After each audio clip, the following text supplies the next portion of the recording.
Hi, David Toulis. Our show is Nuganomics.com. We cover local economy and the free market. The victory of the free market in the Volkswagen vote is interesting. I think we should consider it that way, that the cartel of labor, the monopoly, coercive, muscular foreman, if you will, of the UAW was sent packing with his lunchbox. And the workers figure will do better individually vis-a-vis the gigantic corporation, which is Volkswagen, an international combine, a for-profit, highly streamlined, highly organized, totally rational for-profit entity.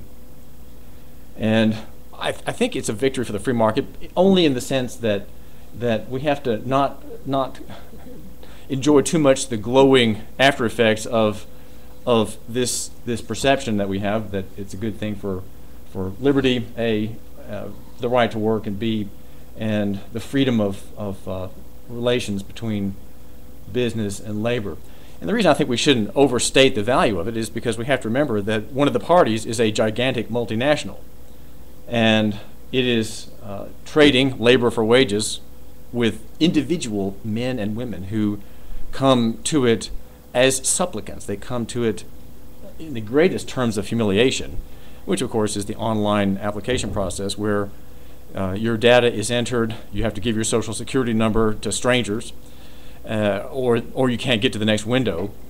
And the individual human beings that are the staffers are subjected to this important, very important part of depersonalization, which is what the relationship with the individual the relationship an individual has with the corporation does. It depersonalizes you. It is an essential form of dehumanization. And that is what we have with the industrial economy. In contrast, look at Nuganomics.com at the very interesting story that I have about the boyhood of Bob Cresswell. Bob Cresswell runs and is the owner of Cresswell Richardson in Chattanooga, a ball bearings middleman. It's a distributor. I would say he's an industrialist because he is in an industrial field. He's not a manufacturer, but he does all kinds of things that let parts get to industrial and mechanical and repair oriented users.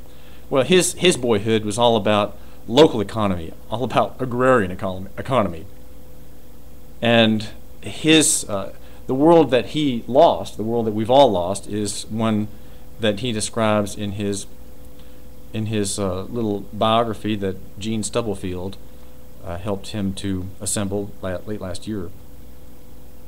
Local economy is our focus, and I'm trying to figure out how we can get it back. And I think we get local economy back probably by thinking of it in terms of the idea of local economy, not just business news.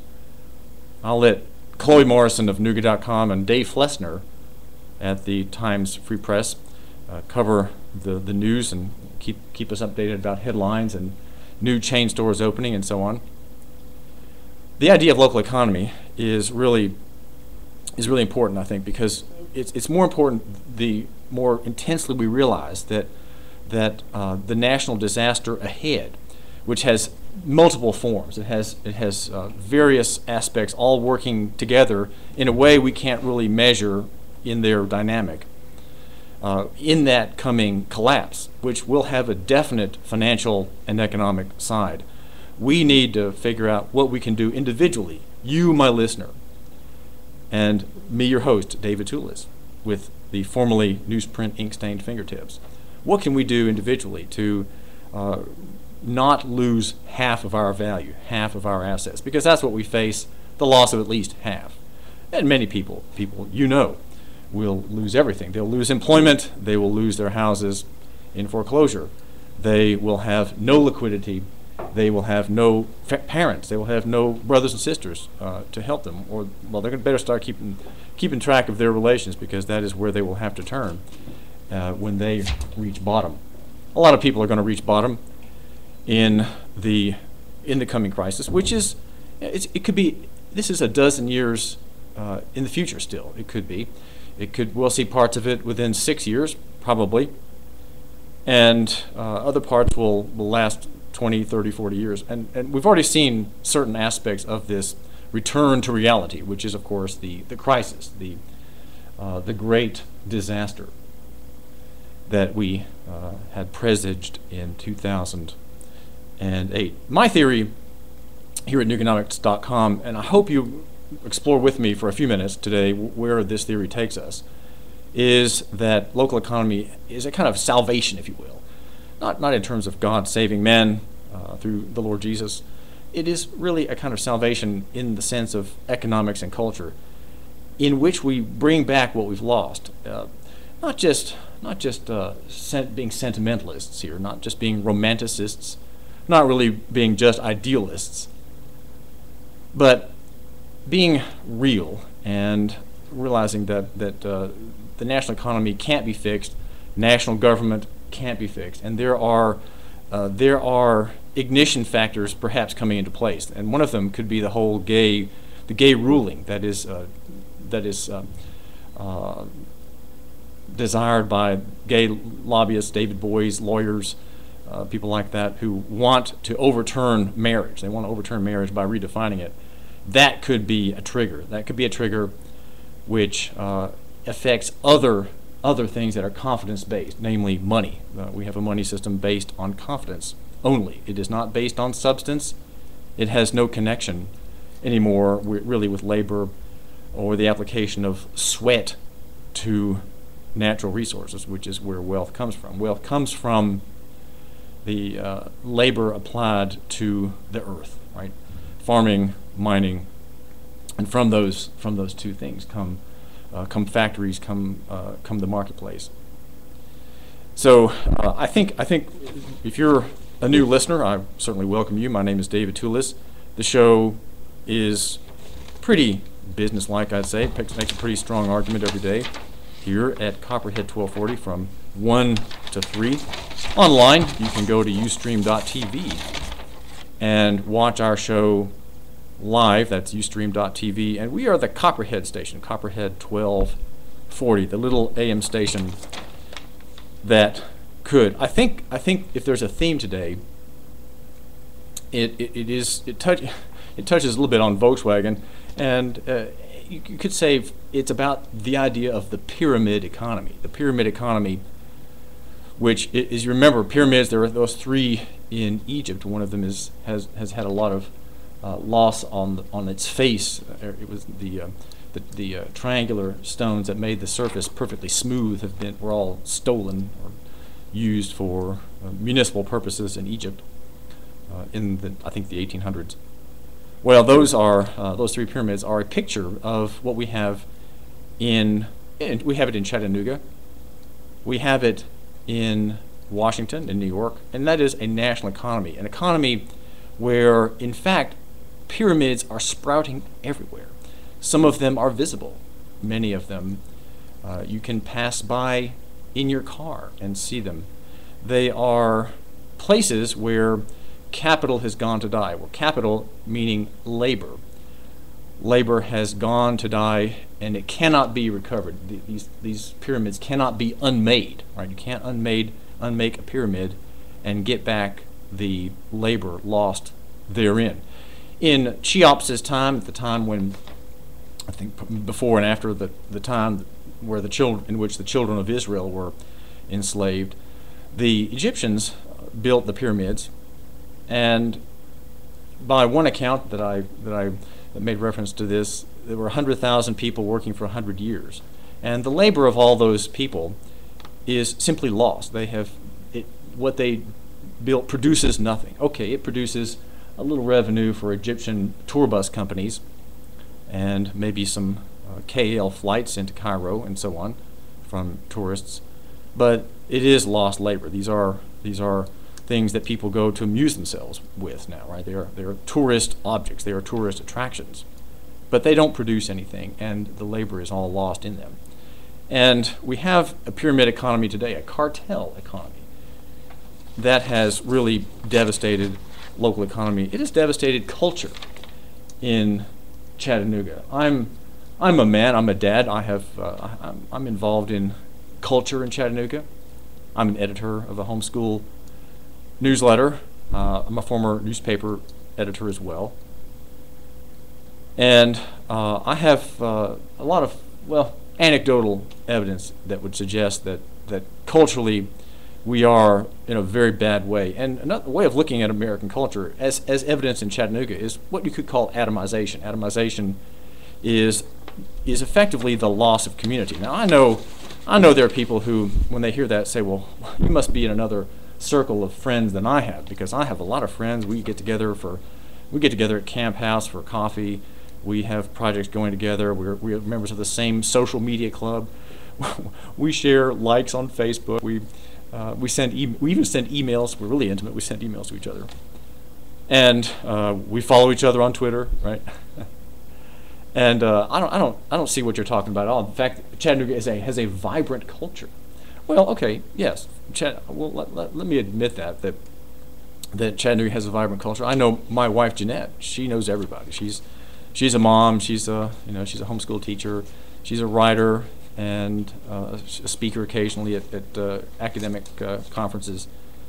And I know from her that we're well connected. But still, even so, and me, I know a lot of business people. I meet a lot of business people in Chattanooga and in Hamilton County. Still, I say that culturally there is this damage called, you could call atomization, and atomization is when people when their associations, their connections are broken up, they're broken apart, and there are not intervening bodies between you and the state, you and your savior, your messiah, your caretaker, the modern state, which has its hands in everything, and which is so provident, so caring, so loving, so desirous of the public good, that it has a program for everything, and it has its hands in all of your business.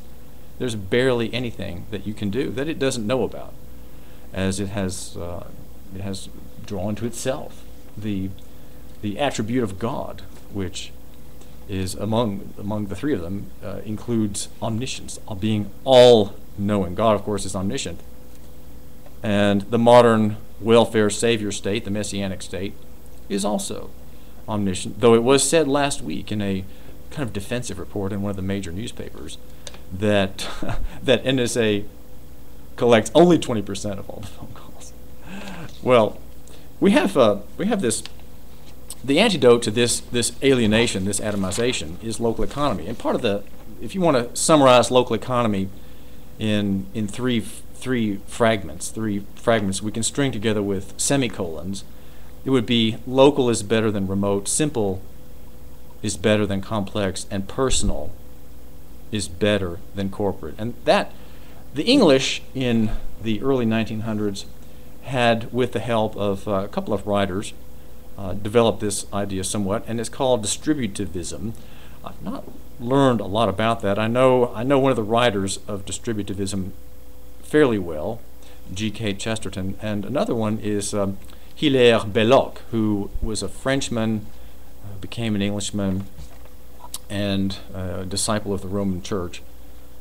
And they worked on this idea. Effectively, as I understand the Wikipedia essay about it, distributivism is something like local economy. And I won't go further than that, but there's a lot of similarity of ideas. But what local economy really makes note of, and I think this is how the idea of local economy might be beneficial to you, my listener, is that it cares about the small scale of things. It disfavors grand organization. It disfavors, does not appreciate, does not care for giantism, the gigantic program, the gigantic combine, the corporate entity that serves millions and consumes the lives of thousands of staffers, workers, and employees, all of whom are appropriately dehumanized and made effectively wage serfs. They are in a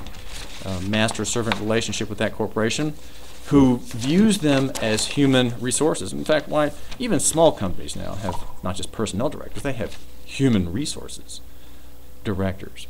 I remember even at the Times Free Press that we had there is still there a human resources director, because after all, humans are resources just like newsprint or electricity or desk chair repair. These are all resources, and human beings are just among those things. We are as important as the Mac computers and the special cleaning fluid that gets the grot off the staircase after the snow has melted and people have tracked through the building. Those are all resources, and humans are in the same sort, though we are, of course, more complicated, more complex, and we have to be paid. I think what we want to look at today is, in addition to the old lug butt theory. Lug butt, of course, is LGBT. Lug butts are people who want to remake the world. And I think the whole lug butt trend is very powerful, and it's heading to the federal high court, which has the temptation to remake society in its own image by fiat, by an act which, if the high court agrees if it rules in one case that one state cannot recognize marriage as man and woman, it will then make a ruling that will pretend to control every state. Okay, that is just a pretense. It is just an opinion. That's all it is. And yet, everyone, especially the lawyer class, which has strongly infiltrated state legislatures, that class will simply bow down. There's nothing they can do except to bow and to declare that the statutes enforced defending marriage in the various states are real. They're nullities. We will just have to deal with the fact that they don't exist, even though those rules are on the book. So if that ruling happens, the atomization process will be vastly accelerated, and that could be, if that ruling comes in 2015, that could be the detonation in the dark. You might say the fireball in the night that suddenly appears, and suddenly when it goes off, we see everything happening. We see what it all means. We see where we are economically, where red ink controls, where the short-term perspective controls, where debt is seen only as credit. Right? We see the credit, we don't see the debt, and suddenly debt is seen for what it is, and then there will be potentially, at that moment, a very strong economic dislocation. And what a ruling like that will do, it will continue the trend. It will simply, it will deny the small scale. Why? Because there will be a national scale. There will be a national definition of marriage. And your marriage is just, it's just a kind of a novelty. Though, of course, heterosexuals are 99% of the population, and maybe 10% of the population are deeply sympathetic with homosexuality, and practicing homosexuals are probably 1 to 2%, no more. And yet that coterie of well-funded people who don't have children will overturn the sanctity of the home and the security that you feel. You, my listener, feel that security, and you're taking advantage of it right now. You're not even thinking about it. That shows you how secure you are, and you're not even a religious person, and you understand the sanctity of marriage and the benefit of it, the security of it, the capitalization potential in marriage. You take advantage of that, just as I do. I'm a Christian. I think about it a lot. I see it from the hand of God. You have it from tradition in your own mind. You have it from custom, but because you're so used to it, you don't think about its real value. And so, what will happen is that you will suddenly, when that happens, you will suddenly see how valuable it is. But then it'll be perhaps too late, because the markets will be moved potentially by people at the margin. Right?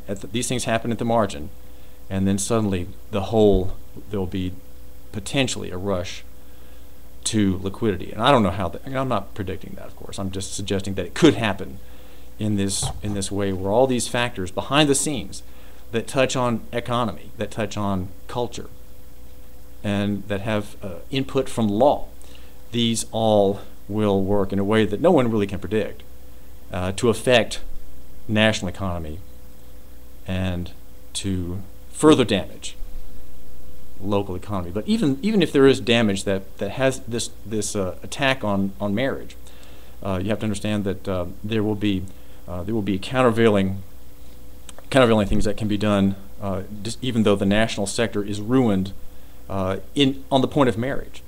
And from the perspective of investments, it will be ruined for decades to come by people who are fed up. They're simply fed up. And I was mentioning the scale of things. Local economy is about small scale, and in the local economy framework, individuals have an incentive to be fair, to be just, because they're dealing with other people they know, and they are valued for their good works. They're valued for their deeds, and as they are valued so in local economy, in the cash economy, the non-pyramid economy.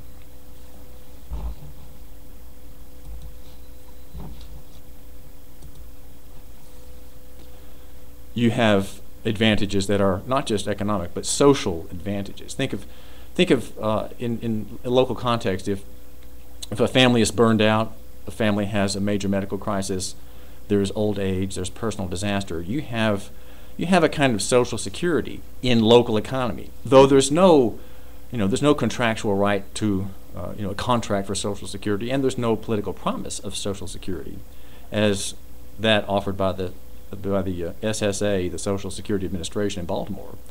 You don't have anything like that, but you have relationships. You have a larger and larger web of personal relationships where the scale is small, where cash matters, where debts are paid, right? Debts are paid, promises are kept.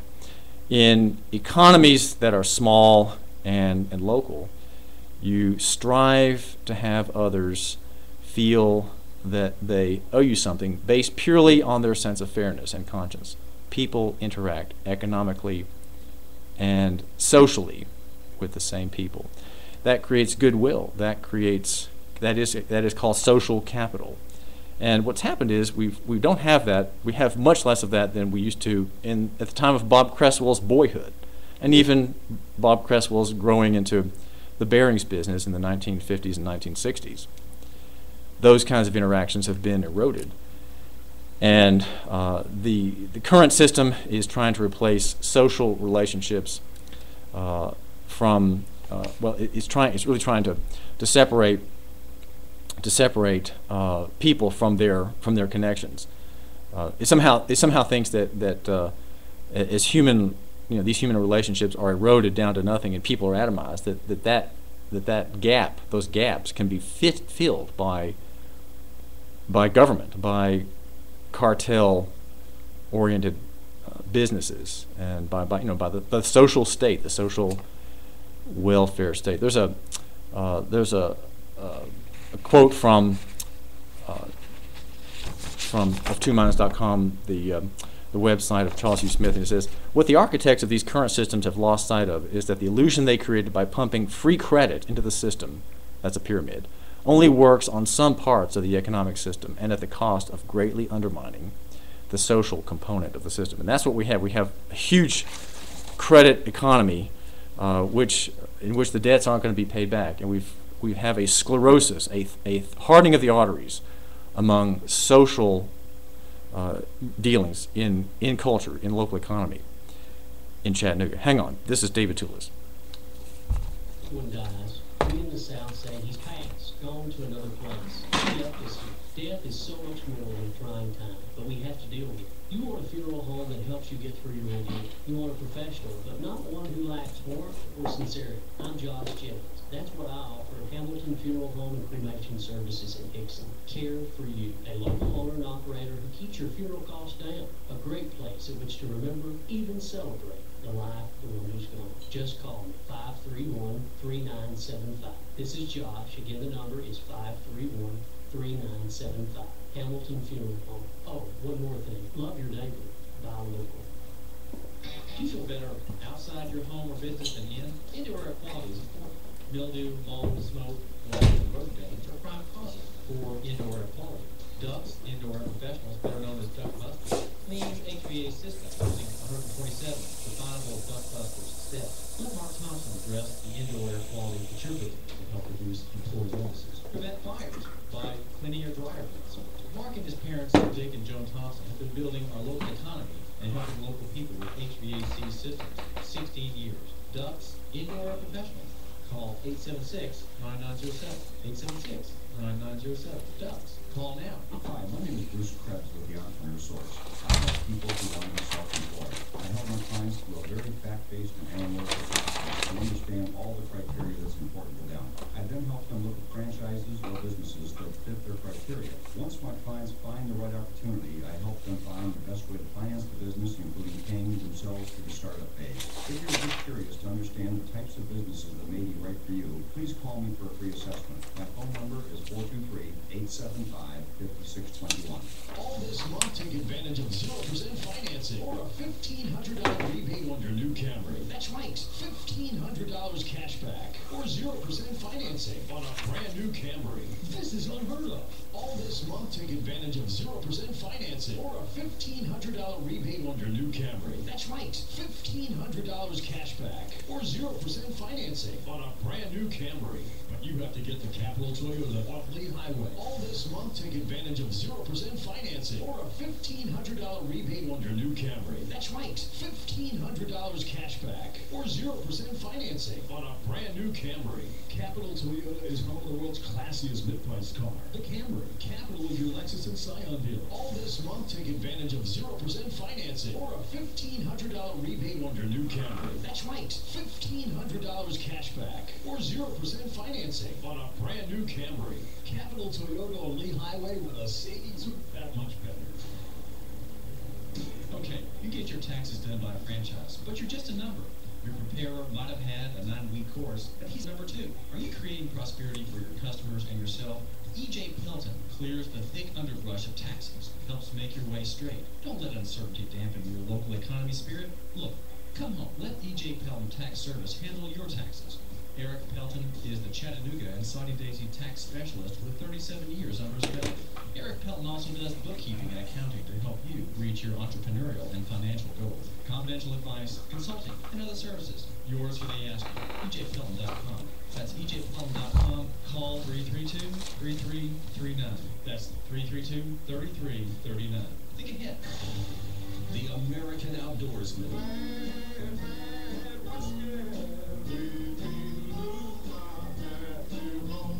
America's premier hunting and fishing radio show. Explore the finest fishing and hunting adventures with the industry's leading outdoorsmen. Great tips and techniques that will enhance your experience in the great outdoors.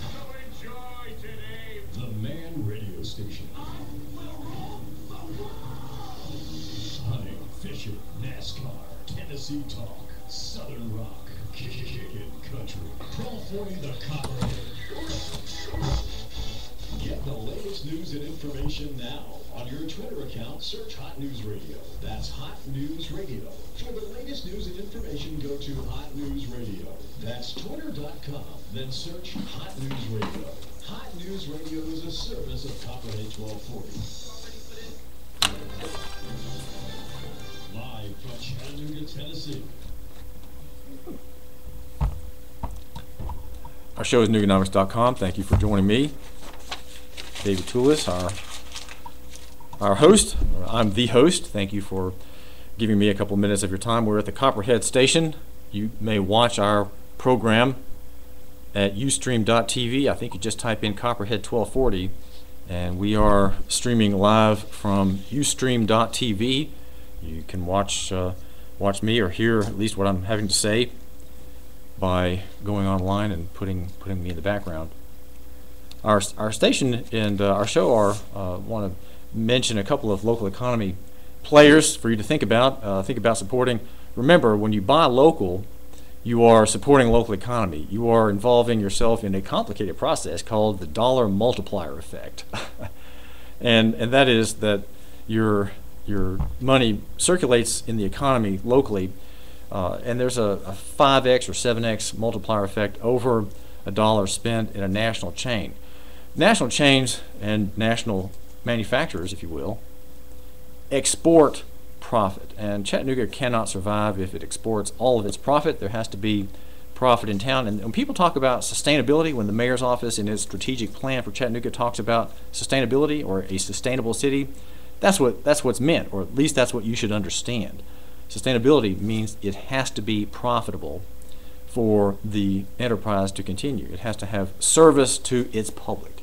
It has to serve its people. It has to be a vibrant player in the marketplace. And only profit is a sign that that's happening. Otherwise, you have a money-losing business or a firm that's gotten to start with too much debt and not enough real eyes ahead and focusing on the marketplace. So our argument is that you need to love your neighbor and buy local.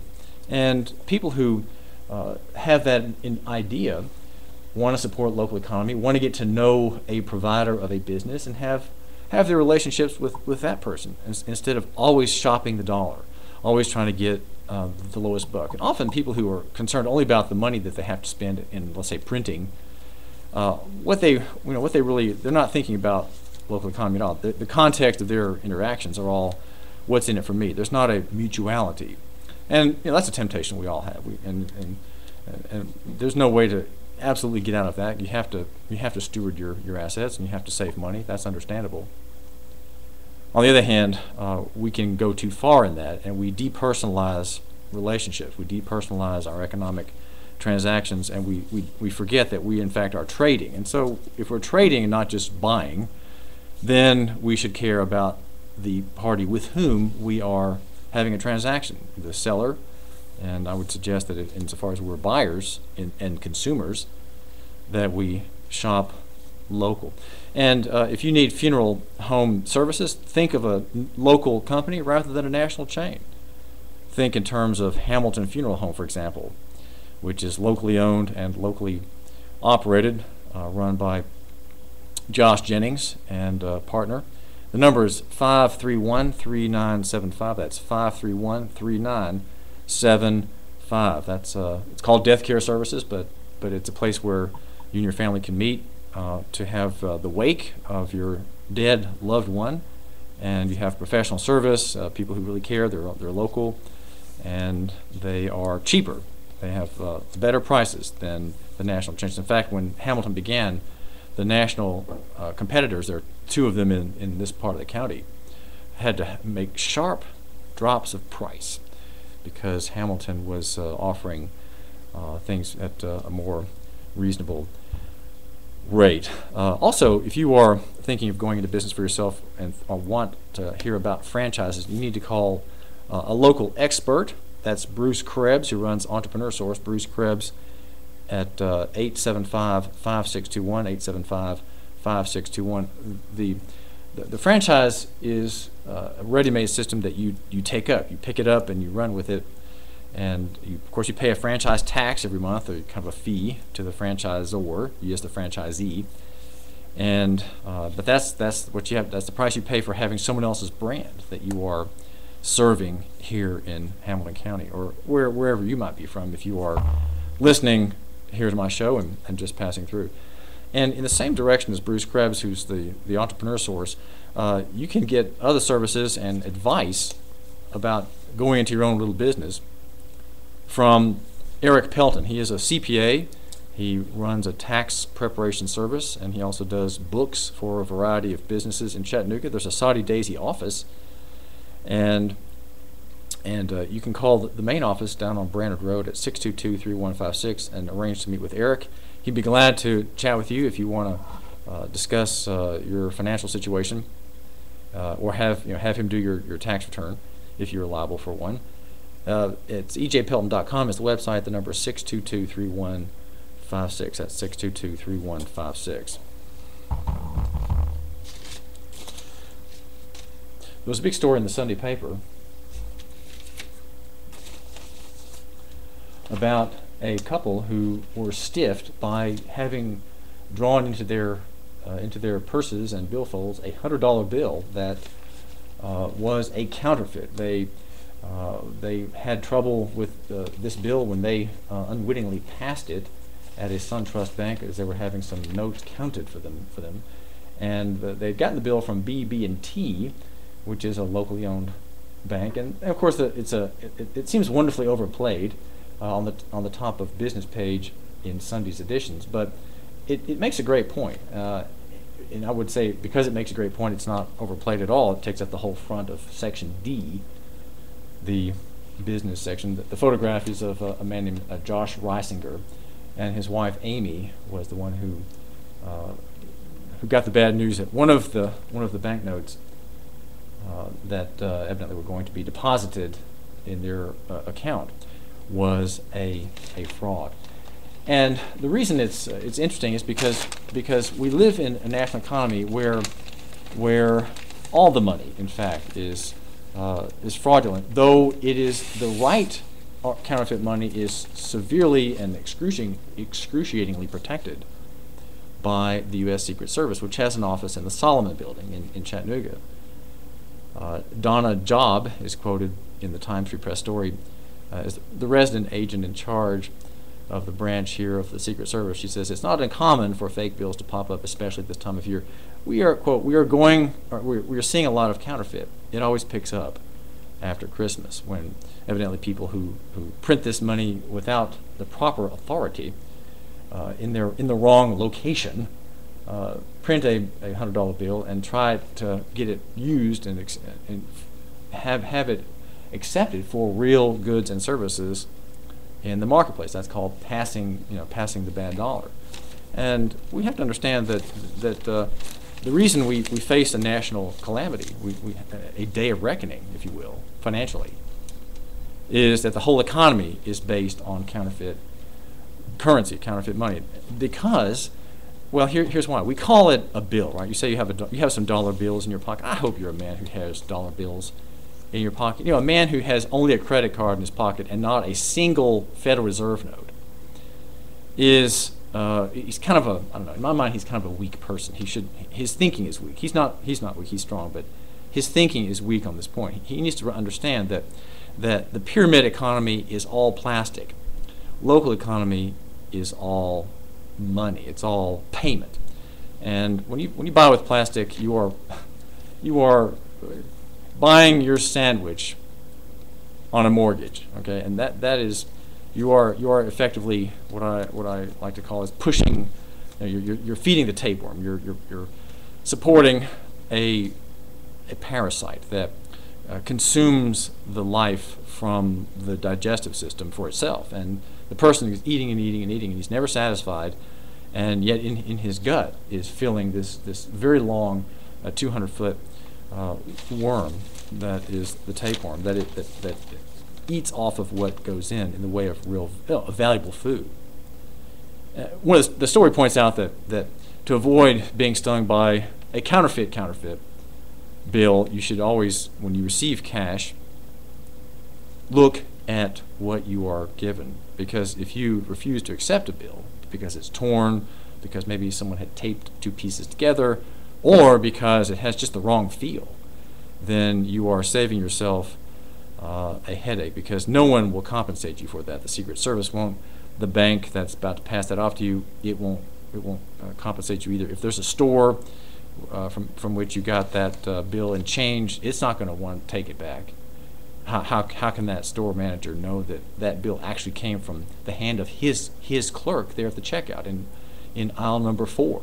How can he know that? So he's not going to take the risk. He's going to say, "I'm sorry, there's no way I can accept that. That's just something that happened to you, and I'm sorry, but you're going to have to just take it up with the Treasury Department in Washington." We have a pyramid economy because the whole national economy, doesn't have bills. Now, a bill, remember, has words on it, right? And what do you think those words are about? Have you ever read them? Well, most people haven't. And what they warn you of is that they are private debt instruments, but they're not really legal debts. The bills don't refer to legal debts for which they are a claim check upon, right? Ordinarily, if you had honest money, if you had a medium of exchange which was not variable and subject to inflation, the bill would have words on it that let you turn that bill in for some money, right? The bill is not the money. The bill just represents the money. And so if you're tired of having speculative instruments in your hand and engraving, very beautiful, no doubt, very well engraved. You want to have lawful money because you're not sure about something, right? You're not sure about the system or about the bank that's issuing the note. Well, you go to the window and you say, "Can I have some? I'd like to redeem this." And you'll be able to get a coin for that $1 bill. You get a $1 coin, which is what the bill represents, right? The bill has words saying that it represents either a 1, 5, or 100, or 1,000, or maybe a 20. And that, because that's what the value is. But notice we've gotten away from that, thanks to Republican and Democrat presidents, thanks to national government, thanks to the central bank that was founded 100 years ago this year, in the Federal Reserve Bank. And we have a pyramid economy. And what's happened is there's been no restraint, because we have currency that's not connected to the barbaric metal of gold or silver, or holdings of those forms of money in relation to each other. That's called bimetallism. We don't have a lawful currency. We have people and we have government who don't have to ever stop to count the costs of anything, because they can simply create. They can create money. They can create credit as they want. And in fact, so built in is the idea of credit in the local, in the national economy, that if the growth stops, if the expansion stops, you have a disaster. There's a reference to this. It's called deleveraging from one of my favorite writers who quotes a correspondent. The writer is, as I mentioned, Charles Hugh Smith. The website is of twominds.com. And he talks about deleveraging. And remember, credit comes when you have a base of money, whether it's Federal Reserve notes of the new kind or the old kind, and you create loans based upon that fund. And when you have what's called fractional reserves, you can create much more than you have on deposit. In other words, if you have $100 without a fractional reserve, you can lend out $100. Well, maybe $95. But in the fractional reserve system, which we have long enjoyed the benefit of, $100 can be jacked up to $1,000 or $10,000 or even more, depending on the legal ratio that's made to apply by the regulators upon a particular lender. And there's a piece that came out last week that talks about the leverage. The Fed apparently is leveraged 72 to 1. So for every dollar it removes in the deleveraging process, it removes 72. So here, just back up for a second. You know, the Fed is doing what it calls buying bonds. It's reduced the billions of dollars in bonds it buys allegedly per month, I think, to about 65 or 70 billion. But what's happening is that it's causing an inflation. We have, under the theory that you're going to collapse, your economy will sink if you don't have more credit in the economy. So it's monetizing debt of all kind, bad bank loans, treasury notes. And what happens though when it creates less than it had previously, right? When it tapers, it's called tapering. When the Fed creates less new billions than it had the month before, what you have is it's hardly a taper at all, but it is if you look at it in terms of the reverse ratio. Okay, here's what I know that sounds confusing, and I think I barely understand it as well. But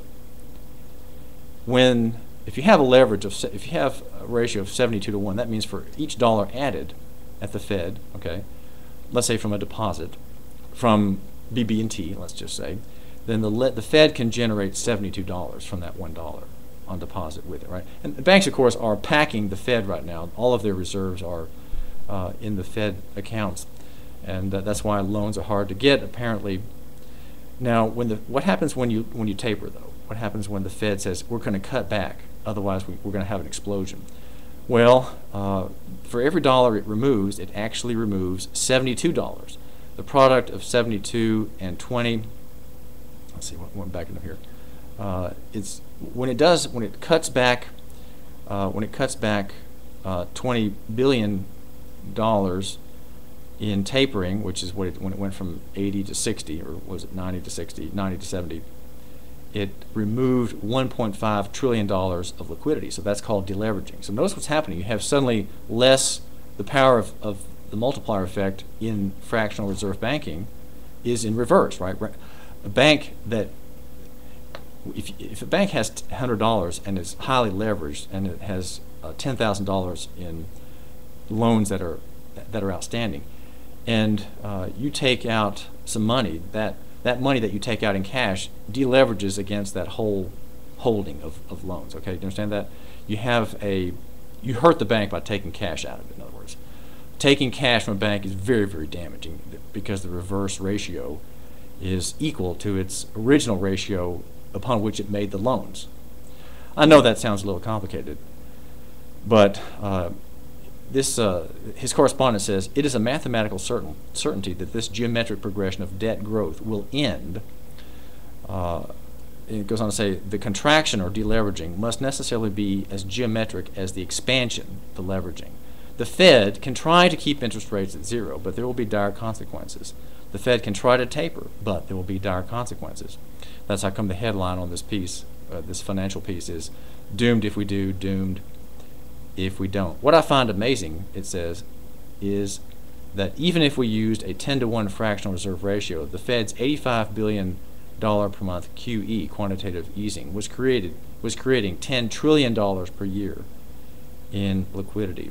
The World Economic Forum reported in 2011 that $100 trillion in new credit would be needed for world growth going forward. How long does anyone think tapering will last? In other words, this is my view, that the bank can't taper and it won't taper. It will constantly expand the money supply. And think about that for a second. You, my listener, can you create money from nothing? Can you create credit from nothing? Well, no, you can't. Neither can I. That's why we are the commoners, right? We are the poor people. We are, the 99%. Or what is it, the 98%? We can't do that. But they, the good people in Washington, with their banks, their friends, their cartels, their gigantic corporations, all of which are very friendly. They all understand how to stay on top, how to stay large, how to maintain their place as middlemen by force.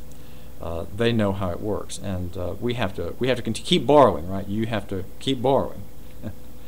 The system, this piece says, is doomed if central banks continue creating trillions of dollars in new leveraged credit and liquidity to keep the system from imploding.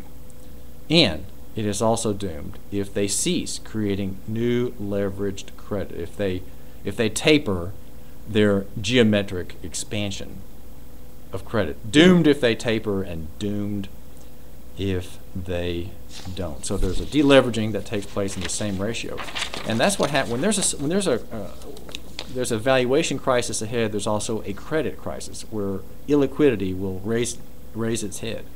So you have two major causes potentially for a meltdown, which could be sparked by any number of things. There's a chart that looks at the parabolic rise of student debt, which really took off in 1994. A parabolic rise is a rise that goes like this. It's almost straight up.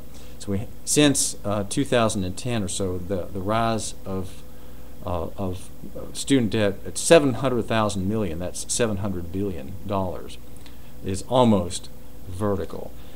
These are untenable.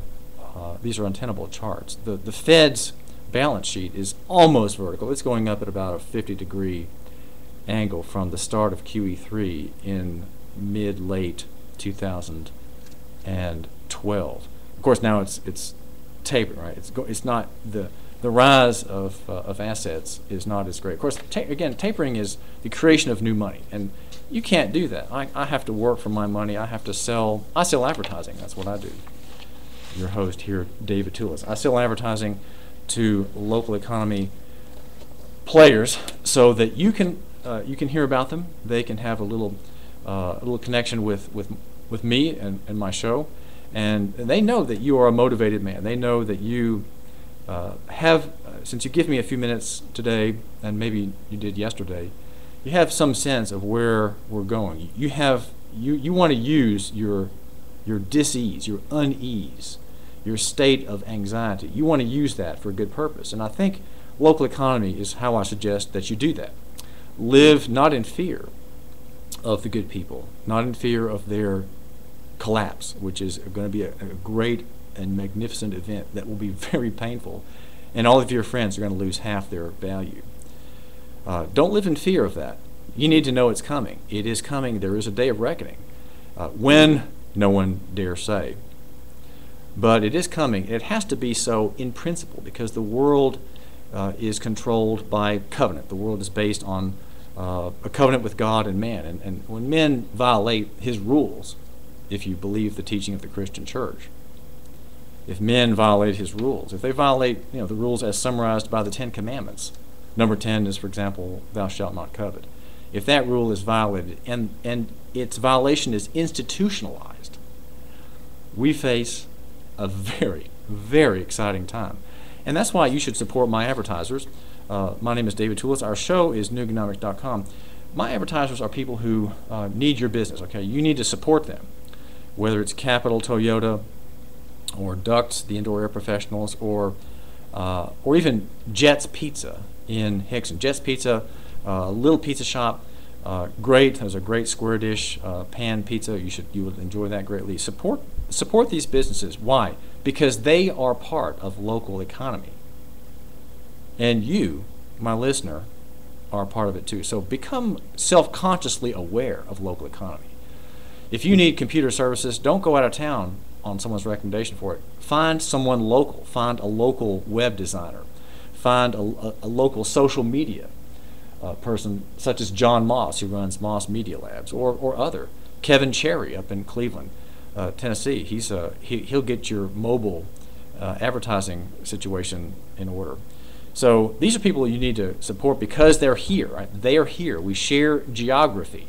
We share the sunlight over the same hills, and we drink from the same river. Well, this is David Toulis. Our show is neweconomics.com. Hang on. Advantage of 0% financing or a $1,500 rebate on your new Camry. That's right, $1,500 cash back or 0% financing on a brand new Camry. This is unheard of.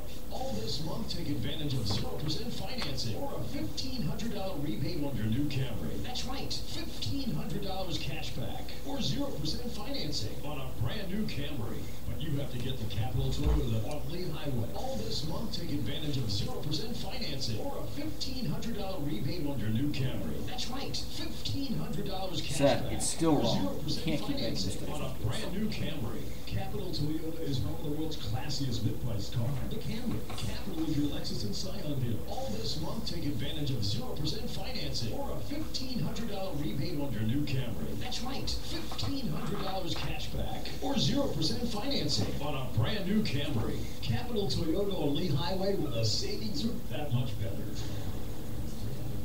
When your loved one dies, we in the South say he's passed, gone to another place. She left us here. Death is so much more than a trying time, but we have to deal with it. You want a funeral home that helps you get through your ordeal. You want a professional, but not one who lacks warmth or sincerity. I'm Josh Jennings. That's what I offer at Hamilton Funeral Home and Cremation Services in Hickson. Care for you. A local owner and operator who keeps your funeral costs down. A great place at which to remember, even celebrate, the life of the one who's gone. Just call me, 531-3975. This is Josh. Again, the number is 531-3975. Hamilton Funeral Home. Oh, one more thing. Love your neighbor.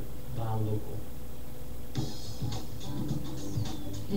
Picture that curl of steam rising from your fresh-baked pizza. And in a flash, let it take you aloft, teasing all your senses. I'm talking about Jets Pizza. If you eat out of Jets at Hickson, or take home your steaming deep dish square pizza, you'll love Jets. They use only the best ingredients in a family recipe. Also try the cheesy bread, wings, chicken, or bread with bacon, antipasta or Greek salad. Jets Pizza and Buy Low near the S-Curves. Open till 10 p.m. Sunday through Thursday and 11 p.m. Friday and Saturday. You can order online or have it delivered. jetspizza.com. That's jetspizza.com. Or call them now. They'll have it ready when you get there. 757-1616.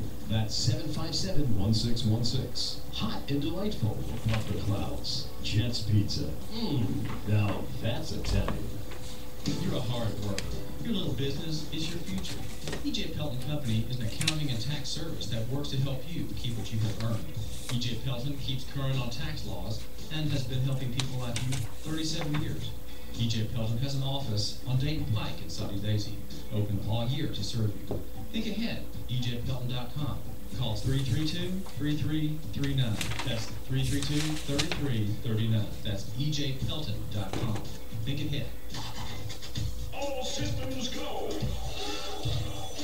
Advantage Printing and Mailing Services. Your advantage is in our name. Customer service. Advantage Printing and Mailing Services. Family owned and operated. Advantage Printing and Mailing Services features the highest quality in all your printing and graphic needs, including engineering drawings, offset printing and mailing services. Advantage Printing and Mailing Services, your one-stop shop for color graphics and much, much more. Call 629-1800, 423-629-1800 for Advantage Printing and Mailing Services. 4031 Brainerd Road in Chattanooga. That's 4031 Brainerd Road in Chattanooga. Call 629-1800, 423-629-1800 for Advantage Printing and Mailing Services. Your advantage is in our name. Customer service.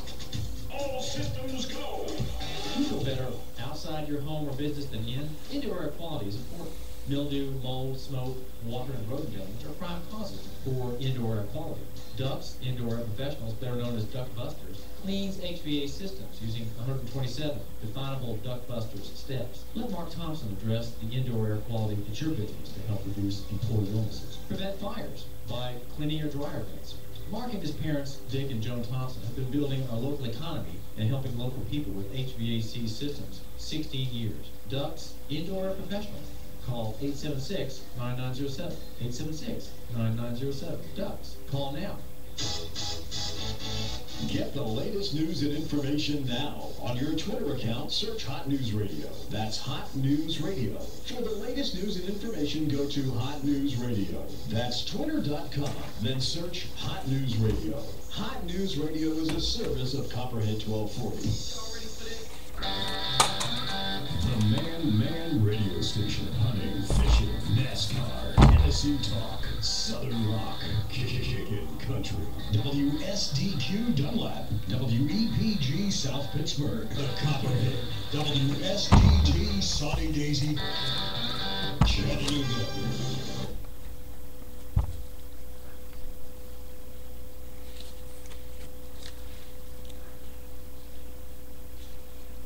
Hi, David Toulis. Let's do a little housekeeping. If you are wanting a pizza, make sure you go to Jet's Pizza. The deep dish square is available for you anytime. Just call 757-1616 and have Paul or his staff bake one for you. That's Jet's Pizza. It's in the Bi-Lo Shopping Center on Hickson Pike near the S-curves. And every Friday is Panera Posse, which is at the Panera Bread Store in Hickson at 6:45 a.m. Bagels and coffee and what I'm always invited to Panera Posse, and I usually go. I would love to hear from you, my listener. Contact me through Nuganomics.com. There's a contact portal. There's a way to send me an email.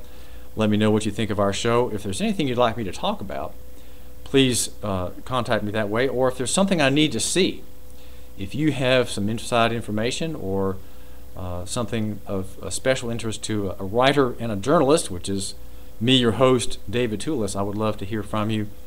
My website is Nuganomics.com. That's where thinking people go when they want to know the real scoop about whatever the issue is in local economy. Sometimes these things touch on moral issues, such as the homosexuality drive by Chris Anderson. I've written a lot about that, partly because I'm taking up for you, the voter. I don't like when ideologues want to stifle and muzzle the voter. So as far as housekeeping goes, just a couple of things just to mention. There's a Tea Party meeting on Thursday. A man's going to be here in town his name is Carl Smith.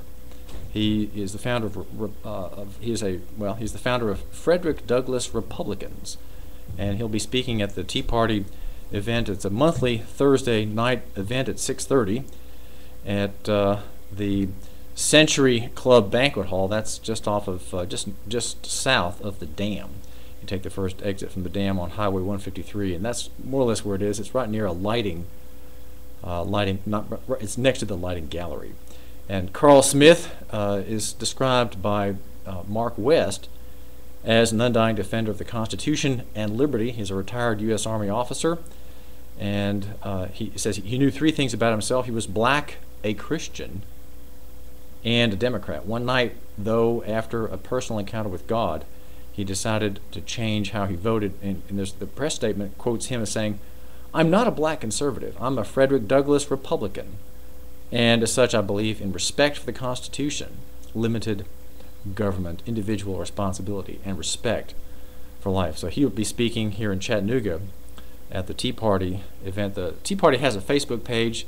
I think if you just type in Chattanooga Tea Party on Facebook, it will be easy to find out a little bit more about him.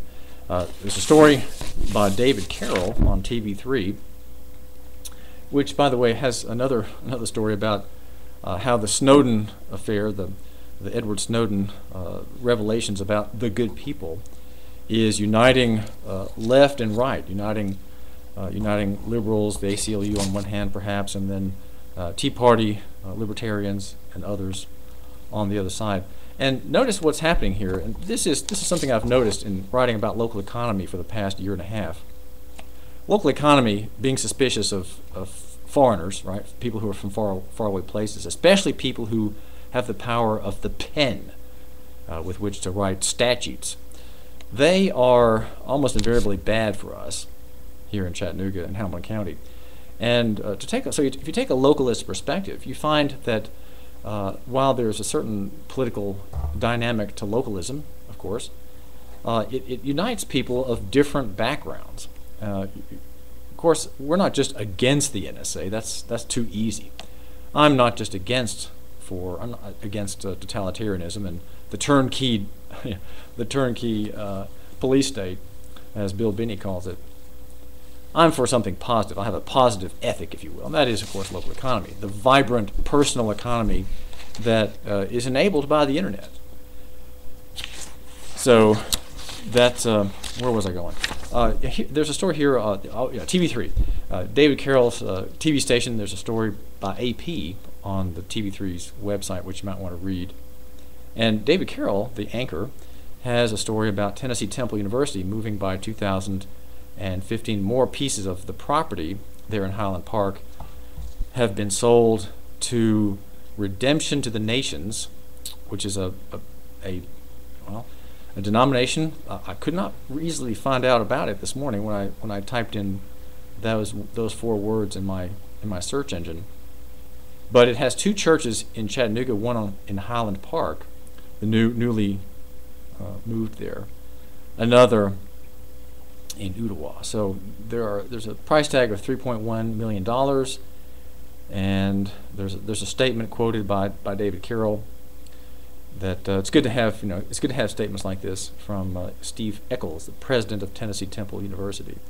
Now it's interesting. Tennessee Temple used to be a bastion of fundamentalism as an aspect of Christianity, a Christian idea, and the idea of the sovereignty of God, however, has affected that school. But I don't know that it's affected it sufficiently to revive it, because as premillennial dispensationalism, as it's called, has faded as any kind of theological system. What has grown remarkably in Baptistic American culture is the idea of Reformation, and that is the idea that God is sovereign over all things, that grace, in fact, is sovereign. And the difference here is, if you're not aware of it, is that Baptistic Christianity holds essentially to the sovereignty of man, because man, he chooses God and then God saves him, right? In the Reformation, it was discovered by John Calvin, espoused by Martin Luther to a degree as well, in salvation by justification through faith alone, not of works. And that whole doctrine in which glory is given to God and his power to save sinners and to save societies is understood. That whole system, right, the Reformed perspective, has had a tremendous influence, especially as in this country, especially as the nation state is collapsing, as disaster is afoot, as tyranny is rising, as bigotry flows through the halls of the legislatures and in the courtrooms, and Christians who have been, in many ways asleep, following ideas that are not really very biblical, as they start falling under the wheel of the machine, they're starting to realize that God is sovereign. And so the Tennessee Temple used to argue, and in many ways still does argue, the older, faded fundamentalist perspective in Chattanooga, that man is sovereign, man chooses God, and that man is in many ways the measure of things, particularly when it comes to salvation. God controls things. This college, this university may agree, but on the point of salvation of individuals, God has no control at all. He just makes an offer, and the individual chooses him. This view comes from the Dutch thinker Arminius back in the 1600s. He was a heretic, and it's called. Well, there are various names for it, but the idea is that man is in charge of his own destiny, right? That he chooses, and the Reformed perspective, which holds to God's sovereign grace and God's goodness to man, is described in very harsh and unjust terms as, well, God is turning man into a robot. He saves him against his will and so on. And free will is esteemed greatly by the Baptistic Christian framework. But that is fading. And Tennessee Temple, though, there is much more of a Reformed interest in I believe the teaching there. Though I don't have fresh information about this. So that's David Carroll's story. Just by the way, I'm not sure whether that was a housekeeping item. And okay, well, we're talking about local economy, and I hope you have a chance to listen to Russell, the kid, who has a show just before mine. It's 2 hours a day, and it covers the tech question. He does a lot with Bitcoin and 3D printing. And we were talking just for a few minutes before my show today about Bitcoin. Bitcoin has a big story in the Sunday edition of the paper. Casey Phillips, the feature writer, the lifestyle department writer, has a manly presentation of Bitcoin. Russell said he had done good research on this piece, and he thought it was a good piece of writing. So that's a locally generated story about Bitcoin, the future of currency. We think in some ways maybe cryptocurrencies at least are the future, though non-referential currencies they have not escaped the problem that the dollar has with it.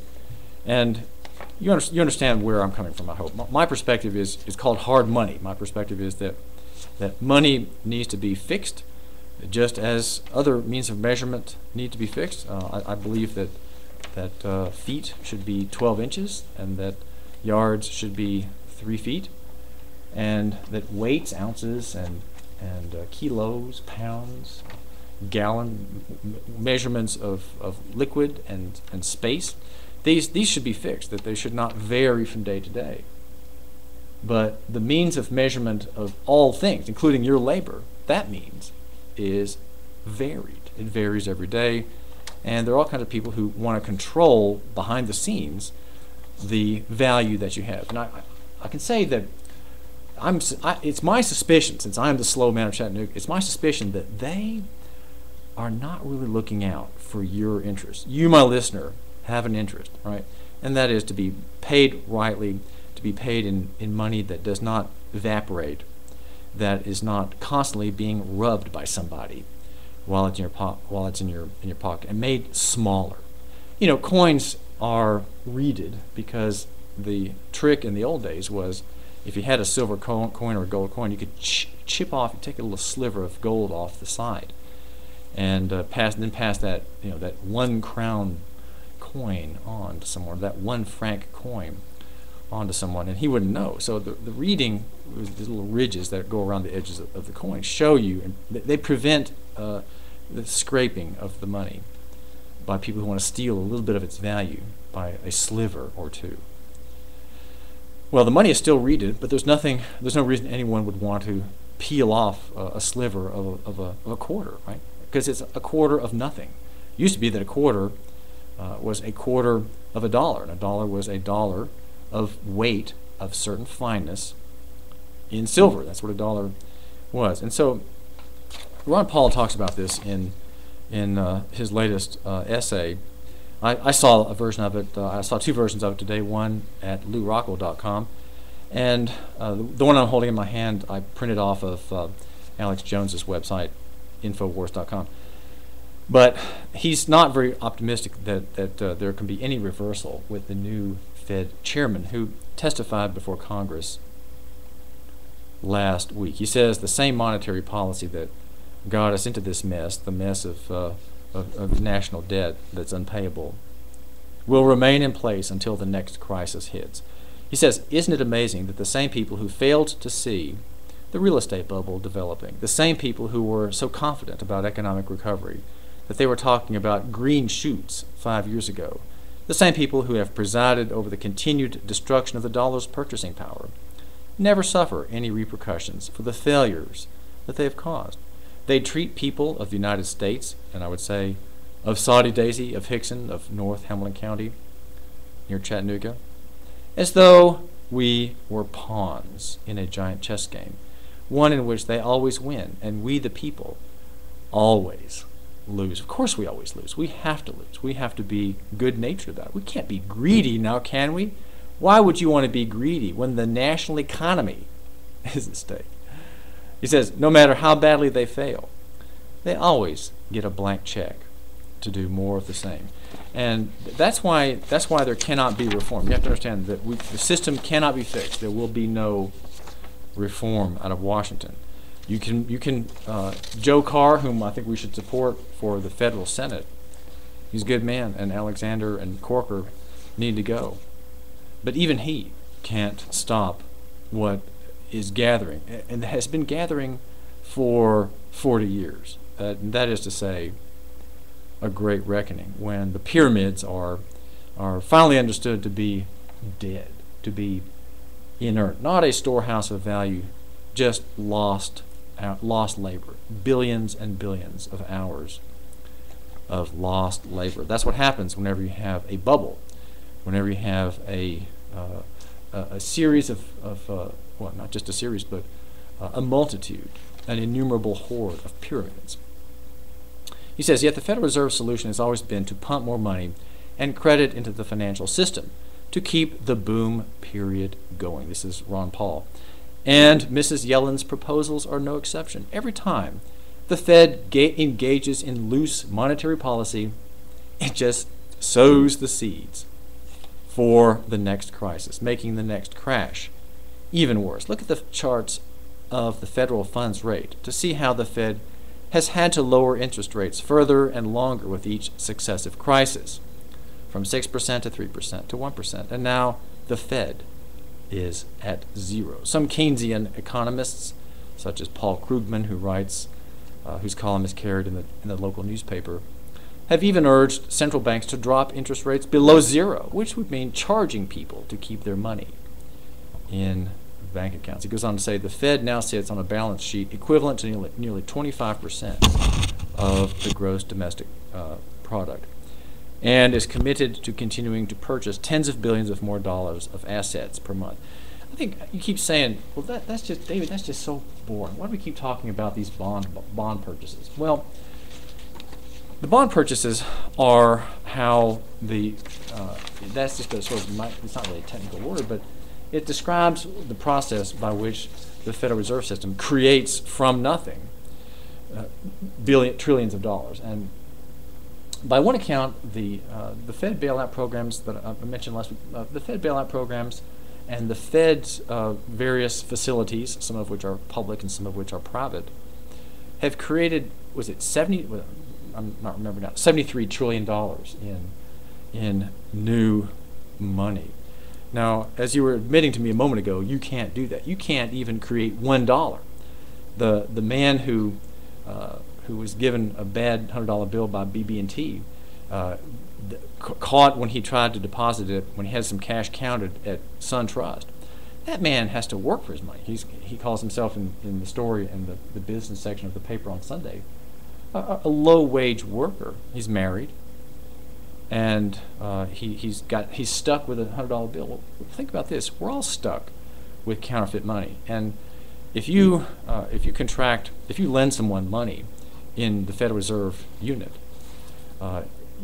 the law, it's called legal tender law, forces you to take back payment in the same. You can't, of course, you should not contract in that money. You should have a different kind of money, one estimable for a man of honor and integrity like you. But you know what? You've been denied the right to public money. What circulates is, as the Money Changer newsletter points out, as I've pointed out at Nukenomics.com, what is circulating today is private money. The Federal Reserve System, is a private bank. It has a kind of a public face, though, because the Senate nominates or approves the nominee of the president, and the heads of the various branches, the New York branch being, of course, the most important one, are all nominated by the federal chief executive. But we are at the peak. There's a market peak in the homosexual theory, okay, and I hope we can get to that in a minute. But we're also at a peak in the power of man to make up the world that he wants to make it up.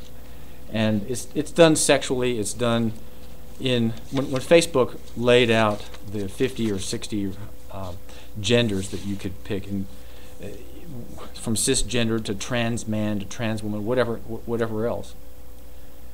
I took that, as I told Jeanette, I said, Jeanette, the fact that this is happening, this suggests a peak. This suggests a market peak culturally. Because what's happened is people have gone over. They've gone over to thinking that they can create, that they can, by their ideas alone, they can be something other than a man or a woman. DNA doesn't tell lies. DNA is either male or female.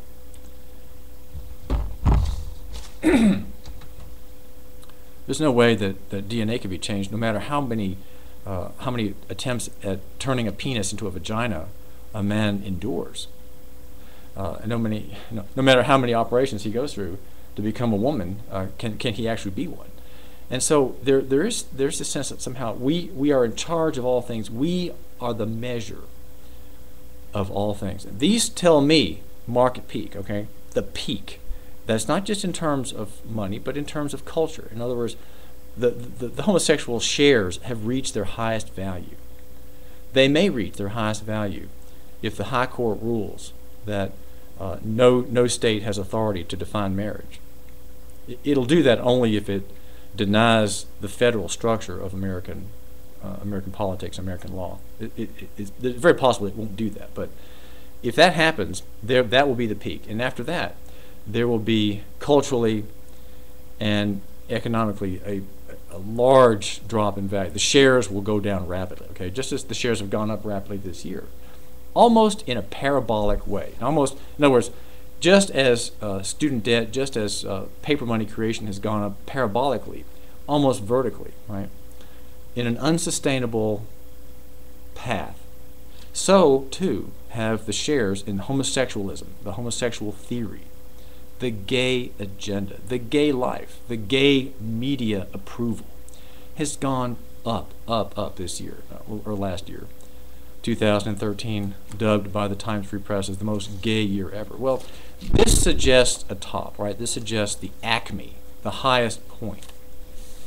And we live in, economically, in a totally improbable helix of credit. It's totally improbable. How could we ever have gotten here? And you ask me, David, what does that have to do with local economy? Well, local economy is affected by this. The national rise of credit is phenomenal, and it rose in the 1920s prior to the collapse of 29. There was a major expansion. The theory in the Fed, according to a history, who wrote this book now, a history of the Great Depression. No, it's called The Great Depression by Murray Rothbard. The great mantra was price stability. Price stability is a mask for a huge inflation that doesn't show up in the prices. Okay, what's happening is that prices are really going down, as I've suggested once before. Prices are going down, but inflation keeps them all stable. So, in other words, inflation masks a real benefit that a better economy gives to the American people. Well, it's an improbable prospect that we have nationally, and I've been reading. I hope I can get to this in a minute, but I've been reading a great book that came out in 1932. I've been reading it slowly. I have only a PDF version of it. I need to give my copy of a list to Jeanette to have her get me the hard copy of it, as she sometimes is gracious enough to do for me, is to order books for me on ABE, American Book Exchange. It's a book about the bubble that broke the world, and he's a great writer, Garrett. I hope to mention him in a minute, but we face a disaster. A local economy matters because you matter, and so my theory is you need to prosper yourself. You need to generate a new income stream, and you need to start now. Start now, because we're at the top of things, and how much bigger it can go is a question, but I'm suspecting that it can't go much farther. Well, this is David Toulis, and we're giving a cultural analysis with an economic flavor. Our show is Nuganomics.com. Please go to my website. It's Nuganomics.com. Go there and see what you think. Drop me an email. $1,500 rebate on your new Camry. That's right, $1,500 cash back or 0% financing on a brand new Camry. This is unheard of. All this month, take advantage of 0% financing or a $1,500 rebate on your new Camry. That's right, $1,500 cash back or 0% financing on a brand new Camry. But you have to get the Capital Toyota on Lee Highway. All this month, take advantage of 0% financing or a $1,500 rebate on your new Camry. That's right, $1,500 cash back or 0% financing on a brand new Camry. Capital Toyota is one of the world's classiest mid-priced car, the Camry. Capital is your Lexus and Scion deal. All this month, take advantage of 0% financing or a $1,500 rebate on your new Camry. That's right, $1,500 cash back or 0% financing on a brand new Camry. Capital Toyota on Lee Highway, with the savings are that much better. Are you tired of working in corporate America, or have you recently I lost have your to just job save and would it. like to consider owning your own business? If you are, please call me, as I can help you look at franchises or business opportunities that fit you, the economy that we're in, and the type of businesses that are right in the greater Chattanooga area. After I help my clients find the right opportunity, I also help them find the best way to finance the business, including paying yourself through the startup phase. If you would like to learn more about opportunities that may be right for you, please call me for a free assessment. My name is Bruce Krebs at the Entrepreneur Source. Phone number is 423-875-5621. When your loved one dies, we in the South say he's passed, gone to another place. She left us here. Death is so much more than a trying time, but we have to deal with it. You want a funeral home that helps you get through your ordeal. You want a professional, but not one who lacks warmth or sincerity. I'm Josh Jennings. That's what I offer at Hamilton Funeral Home and Cremation Services in Hickson. Care for you. A local owner and operator who keeps your funeral costs down. A great place at which to remember, even celebrate the life of the one who's gone. Just call me, 531-3975. This is Josh. Again, the number is 531-3975. Hamilton Funeral Home. Oh, one more thing. Love your neighbors. Buy local. It's going to be Kyle Busch who's off the attack at the bottom of the racetrack. Look blown by Paul Menard, and he sights on Kevin Harvick. The NASCAR Sprint Cup Series is on the Motor Racing Network, the voice of NASCAR. Copperhead 1240 AM, Southern Rock, Kickin' Country, and Tennessee Talk.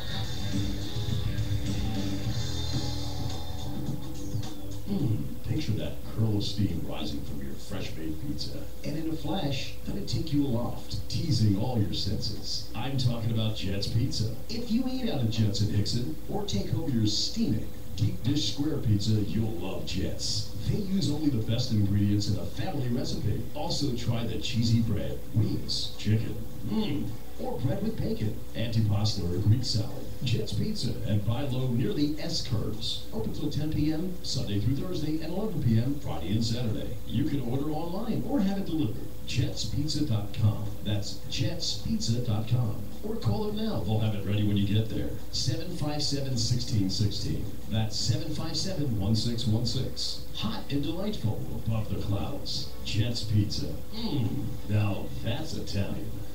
Hello, guess what? Haven't you heard about the new Flight Museum in Hickson? The Hickson Flight Museum is one of the most unique places you'll ever visit. We believe in not only preserving history, but giving it life. Our exhibits are living, breathing historical artifacts that are regularly maintained and operated. Hickson Flight Museum, offering guided tours, birthday parties, field trips, plane rides, event rentals, and air shows. Located near the Dallas Bay Sky Park, 1824 East Crabtree Road in Hickson, 423-228-2359, the Hickson Flight Museum. Its curators encourage visitors to climb into the pilot seat of the North American T-28 Trojan, peer into the cockpit of a 1946 Taylor craft, and enjoy a scenic trip over Chattanooga in a 1958 Piper Apache. We're open for individual or group tours, and we welcome school groups, Boys and Girl Scout troops, or any group interested in learning about aviation history and what we do. Please visit our website at hicksonflightmuseum.org. 423-228-2359. Check us out on Facebook. The Copperhead 1240, Southern Rock, Kickin' Country, Tennessee Talk. Copperhead 1240. Get the latest news and information now. On your Twitter account, search Hot News Radio. That's Hot News Radio. For the latest news and information, go to Hot News Radio. That's twitter.com. Then search Hot News Radio. Hot News Radio is a service of Copperhead 1240. Live from Chattanooga, Tennessee, it's Nuganomics with David Toulis.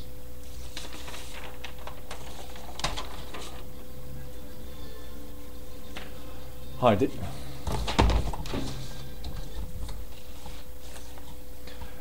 Toulis. Just want you to think about buying your next car at Capital Toyota. Capital Toyota, which sells the best line of vehicle you can get. Your car is not just an expense, it's an investment. If you're like me here at the Man Station, you will want to keep your car 300,000 miles, and the best platform upon which to get 300,000 miles is a Toyota bought from the McCamey family at Capital Toyota. Do think about buying local, loving your neighbor, shopping local. My name is David Toulis. Our show is Nuganomics.com. The theory is that local is better than remote, that simple is a lot better than complex, and personal is better than corporate. In those three fragments, those three statements, you can see our problem as a country. You can see our problem as Americans. And I think these problems lay themselves forth here in Chattanooga also. And we can see how atomization and giantism in the capitalist corporate statist economy is really painful. And we have to find a way over time to work our way to a saner, healthier, more personal position in terms of our lives as economic actors. Let me just leave this with you from Garrett. I was going to say more about his work and some of his most vivid vocabulary, but he says take the bubble, the national economy bubble, to an extreme, and then you can see kind of what he's getting at in his narrative of the collapse in the 1930s. Preceded by, of course, an inflation such as the one we have now. He says, assume that half of the capital in the world is invested in shoemaking machinery. Okay, half the money, the capital, the value is invested in machines that make shoes. He says you have there the capacity to make in one day many more shoes than there are feet in the world. And yet, the necessity to pay interest on half the capital in the world, and charge it to the price of shoes will make shoes so dear that nobody can afford to buy them. Or just follow along. The answer is that all the capital invested in excess shoemaking machinery is lost, right? Nearly half the capital in the world, half less the relatively small amount that may be properly so invested. So if half the capital of the world is invested in machines that make shoes, a tiny, tiny, tiny fraction of that, of course, is rightly invested in that line of production. So half less the relatively small amount that may be properly so invested. Yeah, exactly. It is really lost. The labor it represents is lost. All the wanted things that this labor might have produced in place of that excess of shoemaking machinery, they are lost and forever lost. You cannot recover the labor by unbuilding the machinery any more than the Pharaoh could have recovered his wasted Egyptian labor by unbuilding the pyramid. So in this part of the book that I'm reading, he has a discussion about pyramids and how they are lost capital. And we have many, many pyramids in our country. Many of them are invisible. Right? Many are invisible. Many of them are government programs. And he cites the 1930s Federal Farm Board. He said they built 2 great pyramids in agriculture, one in wheat and one in cotton, and named them stabilization. That is the kind of the marketing language for pyramids. In which, you see, a pyramid gives no return on the capital. It does not return capital, it just consumes it. And we have in the moral realm the same problem. We have in Chattanooga the struggle over marriage, and it is coming.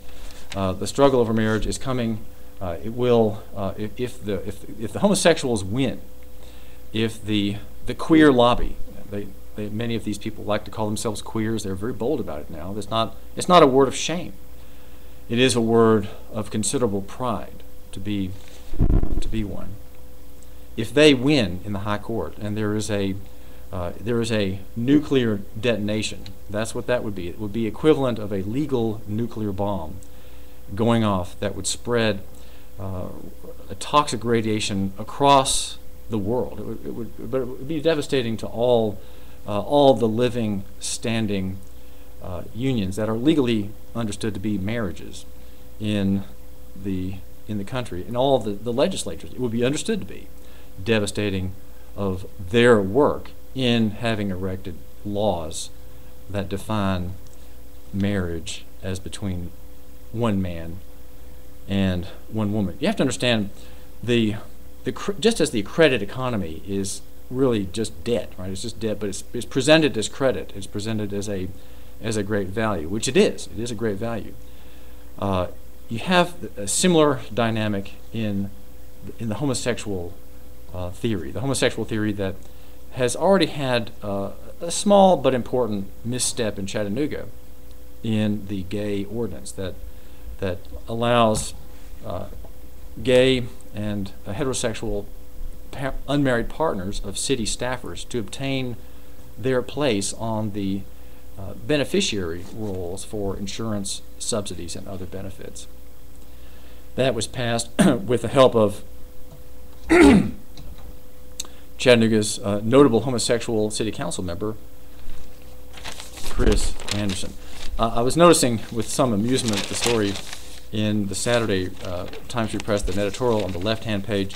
A big hoopla is made about the 4 million people without a vote, even after their debt is paid. It's about felons who are denied the right to vote in many states, people who are federal felons, people who just committed paperwork offenses, perhaps, are felons, and they are denied the right to vote. Just above this editorial, I think by Pam Sohn, is a cartoon by Mr. Bennett about the recall vote for District 7, the city district in the Alton Park area, which wants to recall Mr. Anderson. And if you go to Nuganomics.com, or if you've tuned in previous days, you'll know that I've presented an interesting argument about how the gay ideology works, and it is a taste of the future. And in a nutshell, Chris Anderson is going to sue the Election Commission because it knew that there were discriminatory reasons for the recall petition request, right? On, I think it was Friday, maybe Thursday, the Election Commission granted 70 days or so in which the recallers can gather signatures to have the petition put on the ballot, right? That's all they wanted. We are a tiny sample. We want to have a recall election. They were given a green light, these people, to now go and get a larger sample of the district. In 70 days to gather 1,500 signatures or so to show that truly the district would like to have another question. They'd like to review their options as voters and maybe recall Chris Anderson, the homosexual, who got this city ordinance passed. But the liberal left-hand page of the newspaper doesn't talk at all about, as I do, about how the homosexual griping about this recall and its desire to snipe at and snoop upon the motives of the electorate. It wants there to be green motives and red motives, just to make a category. The red ones are the illegitimate ones. The green motives are those that are lawful reasons to have opposition to an elected official and to recall him. And that could be, not answering phone calls, ignoring the crime problem, not making statements about housing, having the wrong, wearing the wrong clothes, showing up at meetings with a witness, that kind of thing. Those are green reasons, right? Allowable under the gay daddy theory.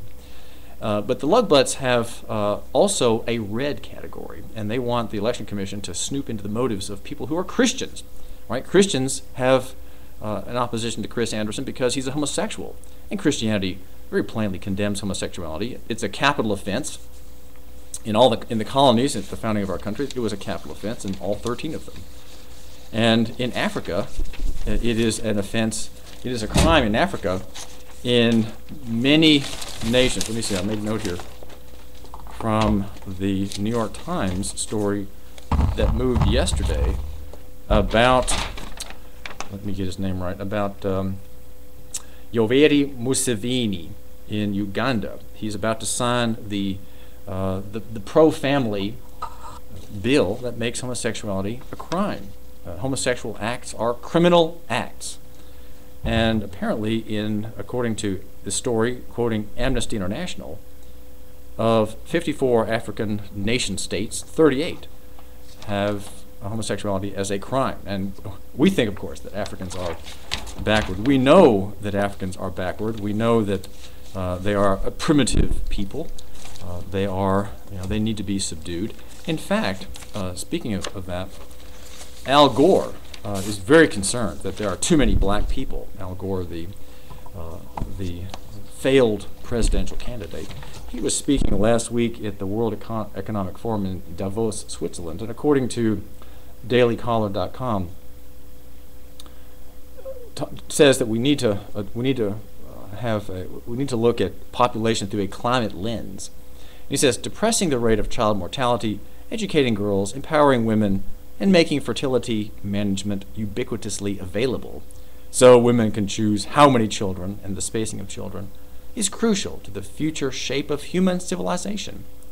Gore said, and then, Africa is projected to have more people than China and India by mid-century, more than China and India combined by the end of the century, heaven forbid. And this is one of the causal factors that must be addressed. And of course, his theory is global warming, and the more people you have, the more sunshine you get. And so you have to understand the anti-human, the anti-local economy perspective of the national economy, of international globalist elites, of whom Al Gore is a very friendly sample, a very handsome, friendly sample. These people, they don't like reproduction. Reproduction is a problem. Marriage really is a problem.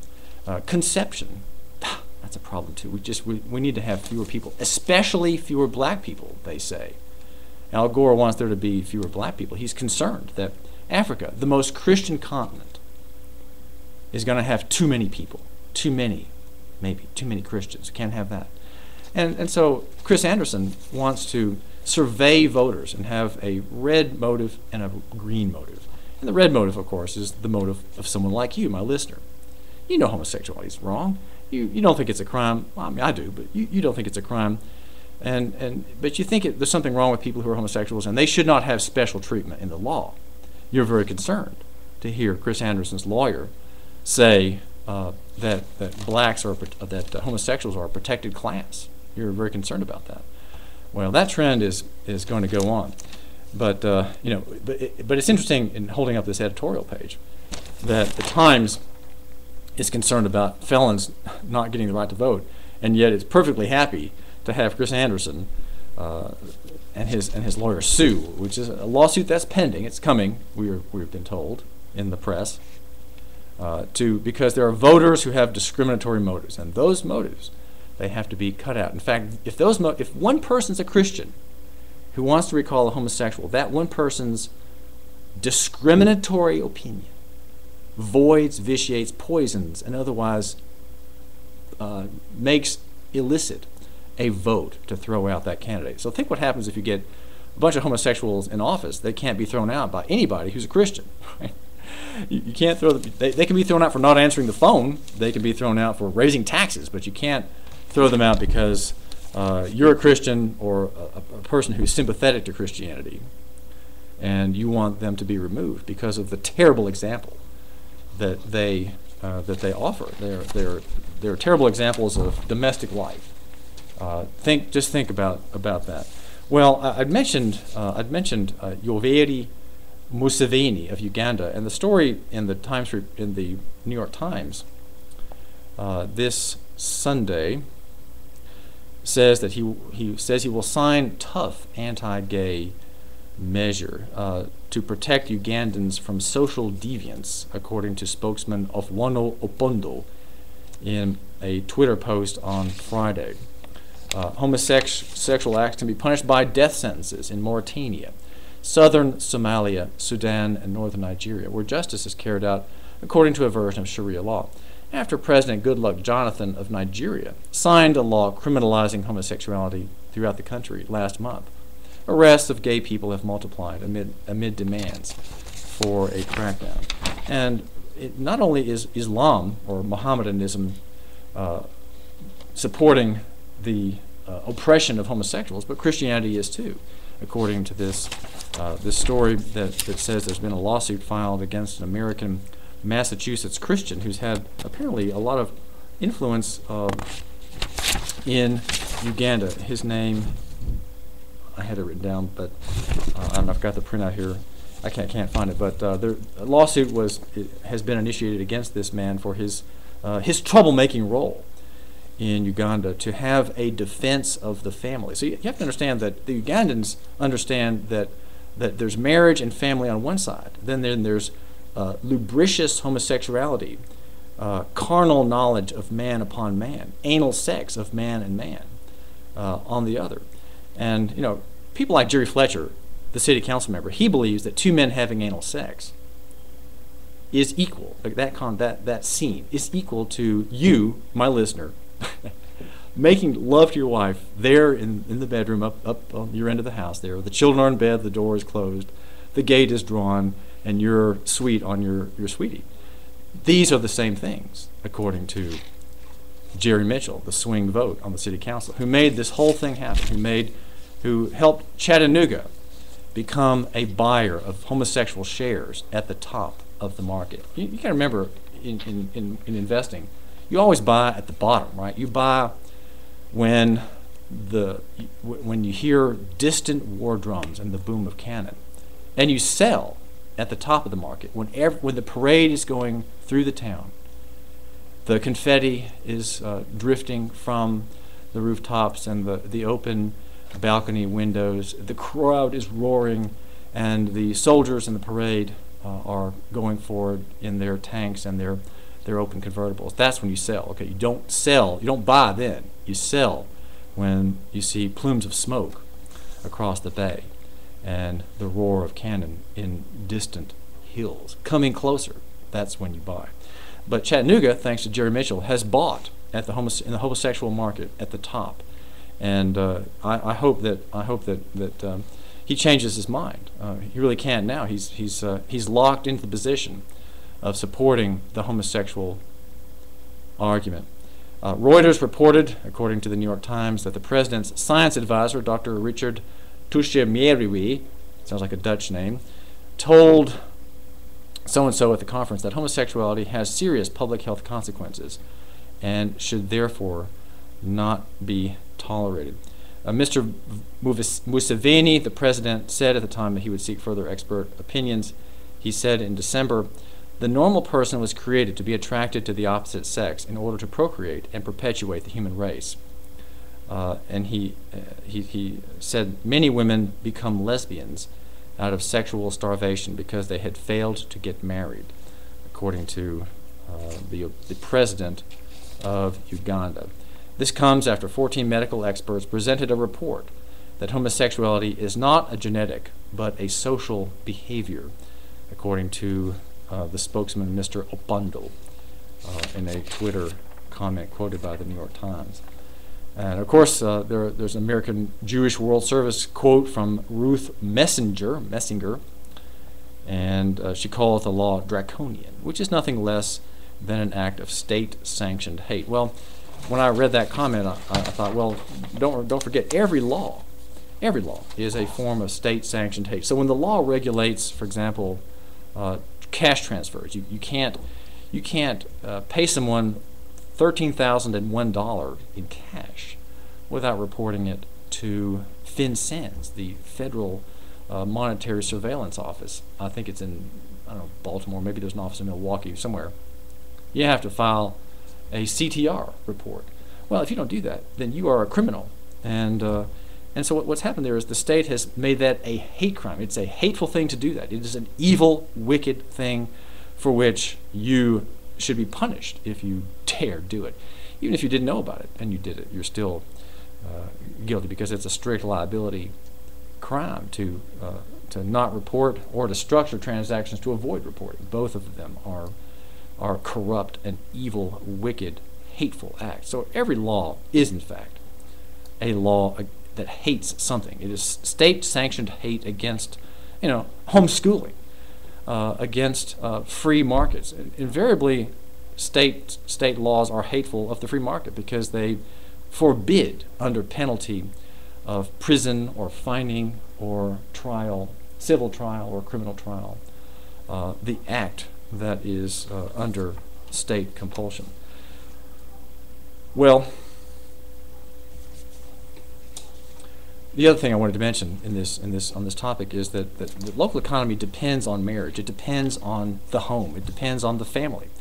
Christians recognize this perhaps most easily, but many people who aren't Christians at all understand that that's how life lives. That's how life exists. That's how man is made. Man is made for diversity. You can't have society, you cannot have civilization when all the men are together in bedrooms and all the women are together. You can't have it. But what is sought among the homosexuals is a revolution through the courts. And if that happens, that will be the equivalent of a nuclear neutron bomb. The forms will be there, but the life will be destroyed. There will be such devastation. Think what happened when no-fault divorce became trendy in the 1970s, I think it was. It started first in California. No-fault divorce was a redefinition of marriage. It forbade courts from demanding a cause for divorce. And the cause for divorce are several, but they are real sins and crimes. That would be adultery. It would be non-support. It would be acts of violence, beatings. Those are causes. And marriage, once contracted before God, in the presence of the state by license, or in the presence of all who are gathered here, that cannot be broken by whim. But whim is what the homosexual theory is all about. Subjective states of mind, subjective passions rule the desire to redefine marriage so that anybody can really marry for any reason, and any sort of get-together can be dubbed a marriage.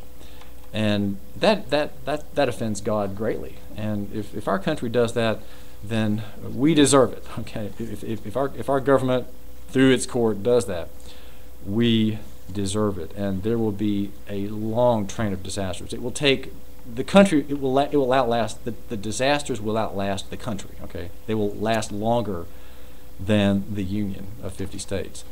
It will be a disaster. But the LA Times says that this conflict is moving swiftly to the High Court. And it points out that judges are saying that there is no legitimate justification for denying marriage licenses to homosexuals. There is no rational argument to defend marriage. These are bankrupt people. And my hope is that don't share in that bankruptcy, that you understand why you're married, why you're the man with a family, why you listen, of course, to Copperhead 1240. That is our station, Copperhead 1240, the little station that could. We've got a great lineup. We've got hunting and fishing. Only NASCAR is found here. Only NASCAR.